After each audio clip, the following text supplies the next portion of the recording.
Disaster 7. The Nest of Thieves. Twilight settled thick beneath the ridge, soft and gray like the world was holding its breath. The shimmer I'd spotted still buzzed behind my eyes, a flick of light that didn't belong. That was how we knew the Shardcats had come this way. Another glint blinked ahead, quick, sharp, gone. Not natural. My chest tightened. Lyric saw my ears twitch and froze. His head tilted slightly, listening. The woods had gone too still. No breeze. No leaf crackle. Just quiet that felt wrong. He pointed 2 fingers toward the ground, the Sylren sign for get low. Then his hand moved from his temple to his heart and folded into a fist. Thaylen. Not yet, but soon. We crept between low ferns, feet brushing through dry leaf crackle. The smell of bark and damp leaves pressed close. My glow caught little flashes on the ground, tiny reflections darting like minnows. Not sound. Not touch. Movement I could see. Shardcats. A lot of them. Lyric stopped first, and I froze behind him. His fingers brushed the air, now. We both drew in slow breaths and dimmed our glow until the air itself felt tight and still. The stillness settled inside me, heavy and careful, like a breath I didn't dare let go. Lyric's light dimmed in one calm breath, easy and sure, the way mine never was. My glow stuttered like a bad lantern, too bright, then too dim, then back again. I tried to remember what my uncle used to say when he taught me, breathe first. Then steady. The light listens better when you do. It took 3 breaths, maybe 4, before the shimmer around me stopped shaking. The heat in my cheeks cooled. My glow stayed soft and even. I didn't move, not even to grin, but inside my chest something lifted, small and proud. Thaylen held. Barely, but it was mine this time. Beside me, Lyric didn't move or speak, but his steadiness made it easier for me to stay still too. A crooked tree leaned over the hill ahead, roots twisting every which way. 2 of them left a small gap between, dark and low, like the start of a tunnel. During the harsh bright hours I never would have seen it, but in the dim it looked like it was waiting for us. My ears flared before I could stop them. The motion snapped Thaylen apart. Light stirred under my skin, soft but wrong. I froze, horrified. No. Not now. The Shardcats would see. They'd vanish, and it would be my fault. Lyric didn't move, couldn't, but I felt the weight of his stillness beside me. That steadiness pressed against my panic like a wall I could lean on. I shut my eyes hard and dragged a breath through my teeth. Pull it back. Pull it back. My glow fought me, flaring once more before I caught it. My hands trembled. Every heartbeat made the light jump. I tried to remember my uncle's voice instead of the fear. Slow down, Kelri. Breathe first. Light follows calm, not panic. I forced my breathing to match the words. In. Out. Slow. The glow sank by inches, stubborn as a wild creature that didn't want to obey. My chest ached, my throat burned, but the brightness finally dimmed at first to a shimmer, then to a whisper. The stillness found me again, thin and shaking, but enough. I held it with everything I had. I didn't dare breathe again. Then the roots twitched, and everything inside them came alive. Something shifted under the roots. A single Shardcat slipped out, silent, low, its whiskers twitching. Another followed, keeping close enough that their tails brushed. They paused, ears turning, testing the air before gliding farther into the open. More followed, one by one, until the shadows moved with them. They didn't hurry, they flowed, careful, watching, sure of themselves. A few lingered near the entrance, eyes glinting green or gold. One gave a short trill, and the next pair appeared, carrying scraps of cloth between them. Soon the ground stirred everywhere I looked. I tried to count, lost my place, and started again. Maybe 40. Maybe more. If I counted the smaller shapes still edging forward.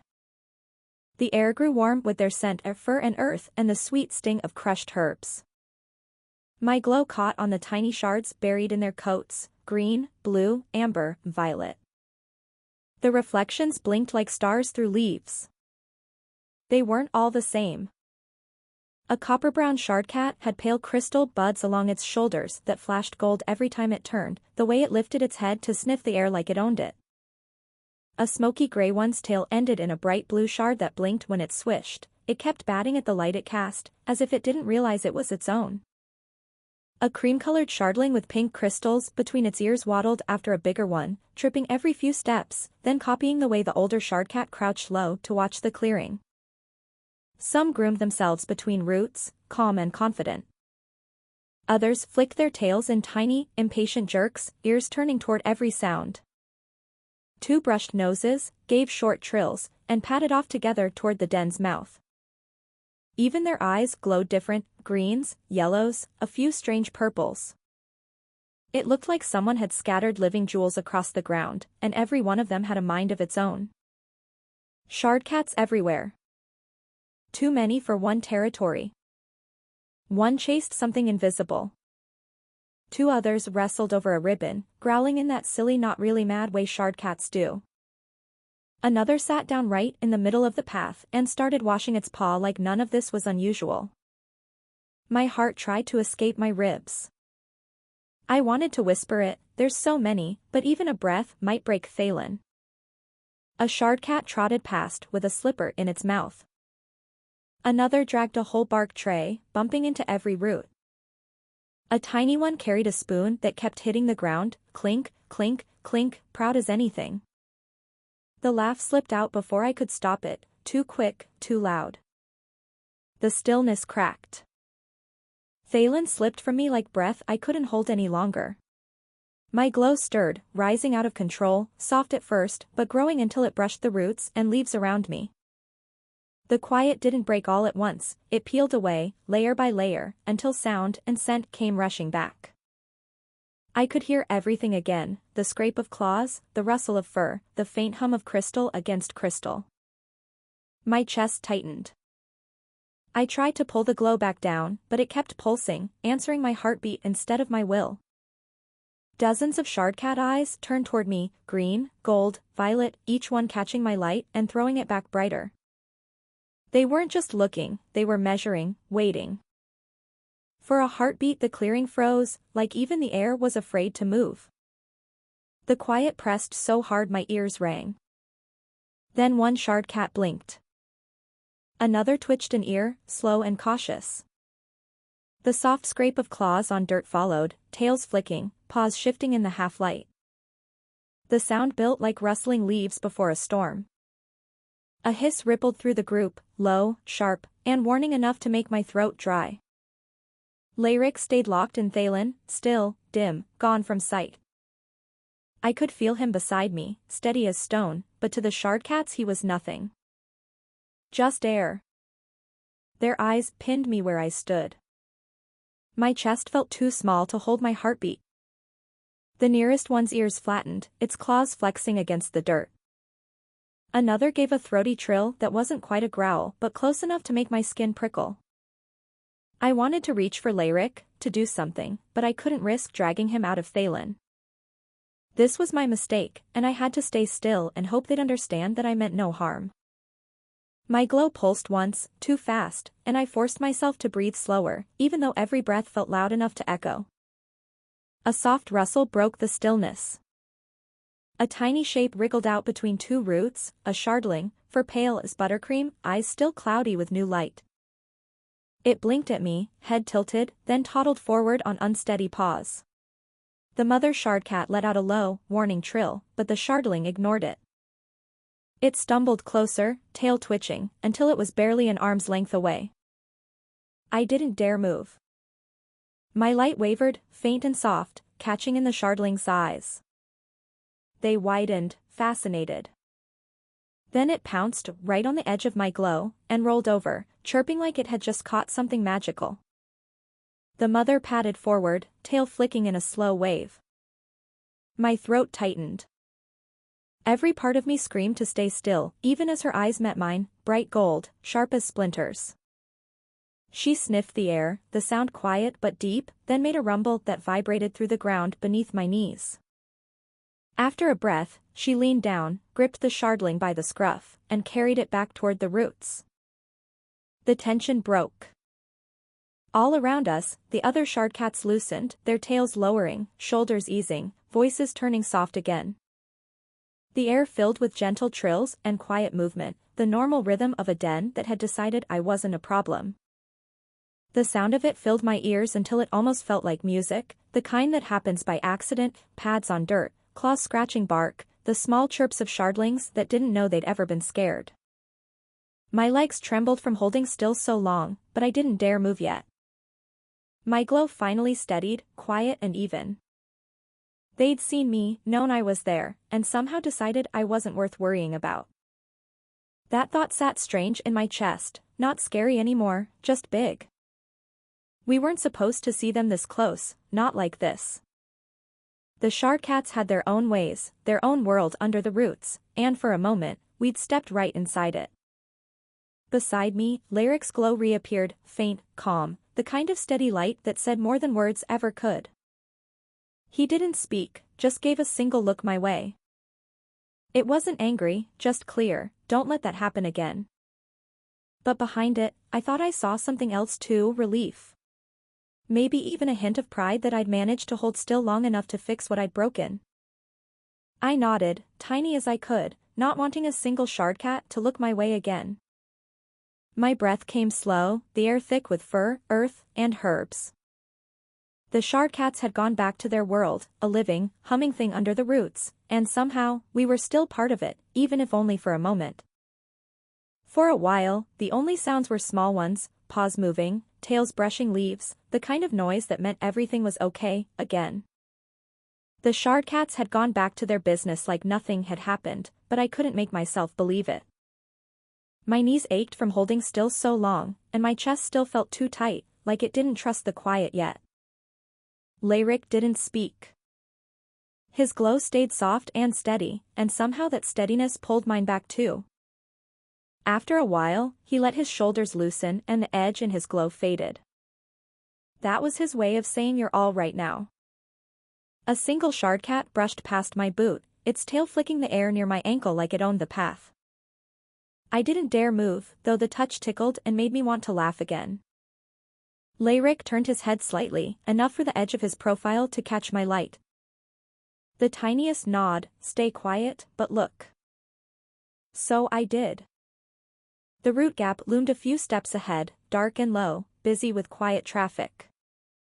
The shardcats slipped in and out of it in a steady rhythm, carrying scraps and herbs, their eyes catching the dim light like colored marbles. One shardling was trying to climb the side of the entrance with a leaf twice its size, dragging it by a corner and tripping every few steps. The smell that drifted out was strange and lovely, earth and moss, but also something bright, like mint or rosemary. A nest smell. A home smell.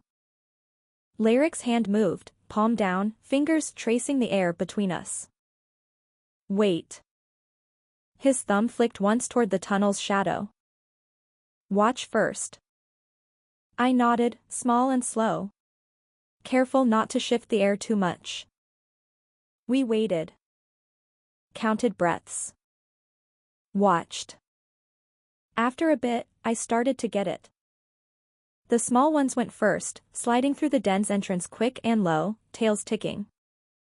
One trotted with a loop of string clenched tight, another hop-stepped with a shiny leaf that kept folding over its nose, a third paused to sniff the threshold, whiskers forward, then slipped inside. The bigger shardcats followed at an easy pace, heads down, jaws full with herbs or soft cloth bunched tight.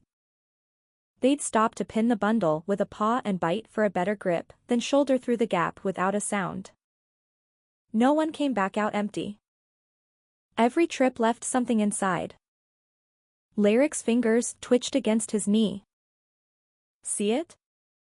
I nodded again. Yes. The corner of his mouth moved, almost a smile. Then his hand flattened, move slow. No, Thalen. Quiet only. He stepped forward first, placing each foot like the ground might make noise if he wasn't careful. I followed, heart thudding high in my throat. The ferns closed behind us, the air got warmer, heavier. A shard cat paused in the tunnel mouth to sniff the air, its eyes catching both our glows at once. It blinked once, then slipped past, brushing my calf like a breeze. We were part of their world again, only this time, we were moving into it. The tunnel swallowed us a few steps at a time.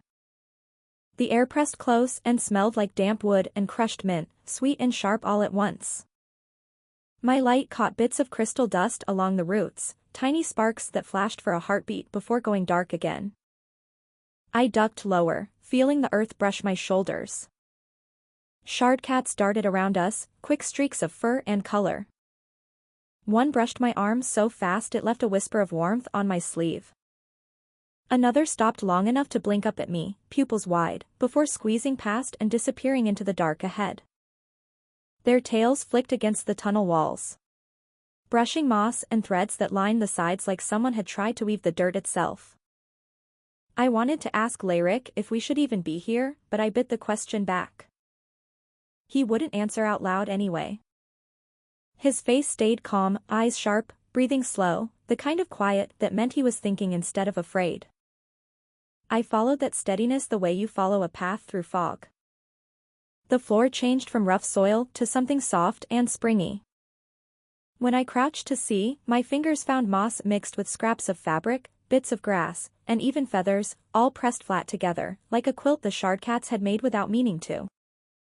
Every few steps, something shimmered faintly in the dim, thread, ribbon, the edge of a polished button catching what little light there was.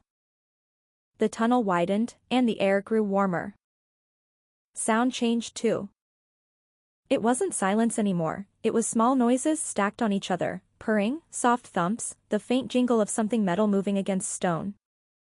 I crept closer and peeked around the bend. I almost forgot to breathe. The tunnel opened wider than I thought it could, warm and bright and full of movement. Light bounced off ribbons, bits of glass, and tiny shards tucked into the walls until everything shimmered softly. My eyes couldn't settle, they kept jumping from one thing to the next, fur, color, the flick of tails. I'd never seen so many shard cats in one place. Beside me, Lyric stopped.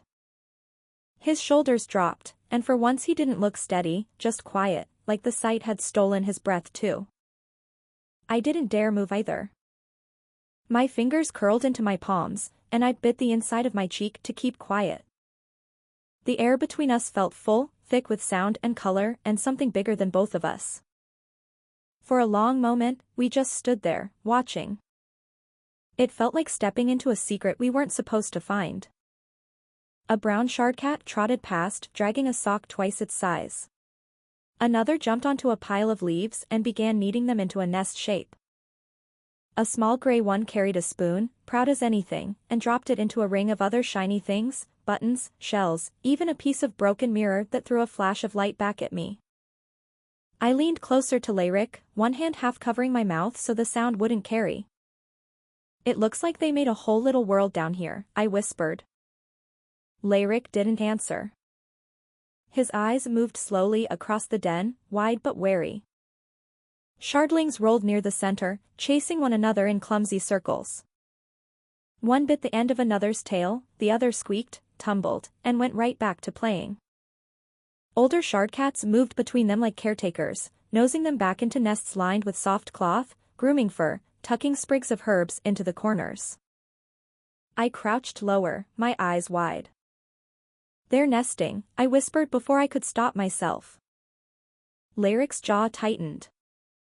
He didn't look at me, only at the far side of the den where more tunnels branched off. Yes, he said quietly. But there are too many. I glanced around again. Shard cats filled nearly every patch of open space, weaving through each other without bumping, all moving in patterns I didn't understand. How many are there? I asked, barely moving my lips. Lyric didn't answer right away. His gaze followed a larger shard cat crouched near the far wall, arranging herbs around a group of sleeping shardlings. More than there should be, he finally said. He shifted, crouching lower. Something drove them all here. The words stuck to the back of my mind, heavy and strange. I looked again at the den, the shimmer, the clutter, the calm bustle that filled every corner. It should have felt funny or amazing, but instead a chill crept up my neck. The shard cats weren't just collecting, they were gathering. And whatever had brought this many together, it wasn't done yet. The den breathed around us, fur brushing moss, purrs curling low in the air. The faint jingle of metal somewhere deeper in the dark. Shardlings rolled through the nests, chasing scraps of ribbon and each other's tails, soft mews rising and falling like a song. One tried to climb the side of a root, slid down on its belly, and went right back to trying. A mother reached out, caught it gently by the scruff, and pulled it into the safety of her fur. But the adults weren't all calm. The moment our scent drifted through, a ripple passed through the den, barely there but real. Ears flicked. Heads lifted. A few tails stiffened and twitched once before settling again. From somewhere close, a low hiss slipped through the air, short, sharp, and meant as a warning. It didn't spread panic, it spread awareness.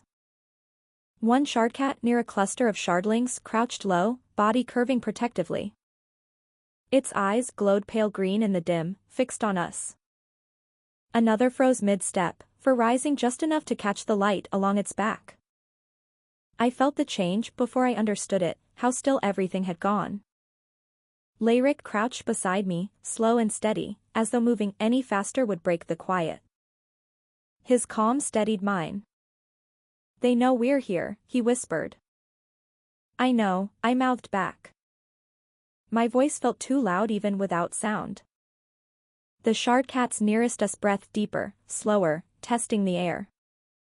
Their eyes never left us. One blinked, slow and deliberate, then turned its head toward the nests, as if reminding us what mattered here. A second hiss slipped through the dark, closer this time. Another adult curved its tail over a bundle of shardlings, pressing them deeper into the fur. The little ones peeped in protest, tiny paws wriggling, before going still again, tucked and safe. The quiet pressed against my skin. My glow dimmed to match Lyric's. Neither of us moved. When the tension finally began to ease, the den sound returned in layers, purrs, the patter of paws, the small squeaks of play. Life went on, but the edge stayed sharp under it. I watched how they moved. Tracing paths with my eyes. The floor gleamed faintly where paws had worn the moss thin. None of them crossed the hollow in the middle. When a shardling wandered too close, an adult curved its body around it, a single smooth motion that said not there. The little one blinked, gave a questioning chirp, then scampered off to wrestle another's tail. Lyric leaned close, voice thin as breath. They don't gather like this. I shook my head. Not unless something's wrong. He tipped his chin toward the far corner. My eyes followed and found it, 10, maybe more, fresh nests bright with ribbon and moss, all waiting. The rims still glowed faint where new growth hadn't dulled. Beside them, a low shelf of roots gleamed with shells and stones, each placed apart but not neat, like a collection, not a plan. The nearest shard cat noticed my glance. Its ears flattened, and it gave a soft, rolling hiss before turning its back, curling tighter around a shardling. The air here was thick and warm. Too alive. I rubbed my hands together, trying to shake off the feeling that clung there, the heat, the closeness, the wrong kind of peace. Do you think they're hiding? I whispered. From something? Maybe. His voice was barely there. Or waiting. We both listened then. Not to the den, but to what sat around it. Even with all the small noises, the purrs, the faint jingle of metal, something felt missing. No birdsong. No insect hum. No wind scratching at the roots.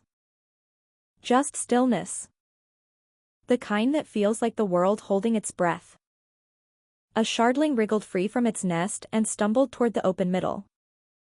An older shardcat reached out a paw, drew it gently back, and began grooming the fur flat again. The little one purred, melted into the motion, and went still. I thought it was funny, I whispered, all the stealing and mess.